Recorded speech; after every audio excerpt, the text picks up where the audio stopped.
To remain updated with the latest business news, click on the bell icon.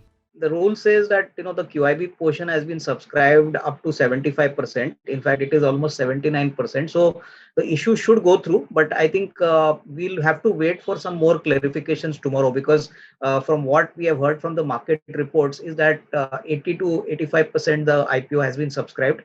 I think some more clarity will be coming on the exchanges, very shortly, and that will give us some clarity as to whether the issue is now going to sail through. Because what is important is that the retail portion has got subscribed significantly, but the QIB portion and the HNI portion have not been, the response has not been very encouraging.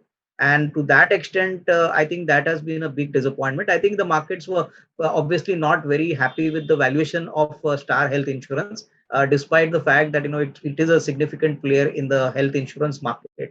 So I think that is one of the reasons why the issue has got a lukewarm response. And obviously this is going to have an impact on the listing price. Even if the issue goes through, I think obviously valuations are going to be slightly pricey, so you may expect a little bit of a weak opening for this stock once it gets listed. Obviously, if this issue sails through comfortably, we'll have to wait for further details.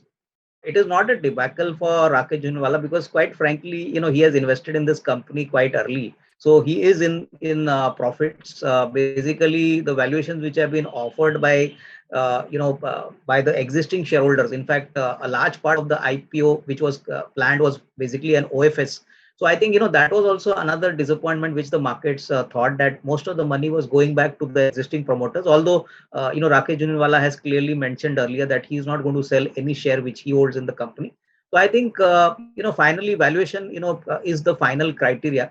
However good a company, ultimately it needs to be valued at the right price, and there should be a decent margin of safety and some sort of profit upside for the incoming investor. So this is exactly what has gone against the IPO. My sense is that better pricing and better valuation will be now prevailing going forward from the merchant bankers side, because obviously the company has got a very strong future. It's got a very strong balance sheet, a very good business, but unfortunately the stock has been offered at a price which is not attractive. I think net, I think that is why the disappointment has come. The business continues to grow quite rapidly. My gut feeling is that it will not impact the brand of Rakesh Jhunwala, negatively, because see, we have always seen that investors like Rakesh Jhunwala have invested in many stocks. The prices have gone down and up. These are long-term investments. Obviously, you can't obviously rate any HNI investor like Rakesh Jhunwala based on the IPO listing price. But my guess is that there could be a lot of value buying in this share, possibly if it lists below the IPO price, because the business is attractive. And there are many investors who could possibly look at buying the stock at lower levels, because ultimately it is a business which is going to be lucrative. The pricing was not right. So I think it's not going to be any way disruptive or negative for the brand of Rakesh Jhunwala. And I think one should look at the business. I think Rakesh Jhunwala is an investor in this company, but the primary factor to drive this business valuations and future ahead is the business. So I think these things will keep coming and going. I don't think it's going to have any impact on Mr. Rakesh Jhunwala's brand equity. No, definitely this will have a big impact, because I think markets always tend to learn from earlier kind of blunders. And I think LIC, which is likely to come with a public issue sometime in December, will obviously hopefully price its IPO at a reasonable valuation metric. The Star IPO was valued at a price to book of almost 10 times, which was quite expensive and was at the higher end of the price valuation kind of multiple.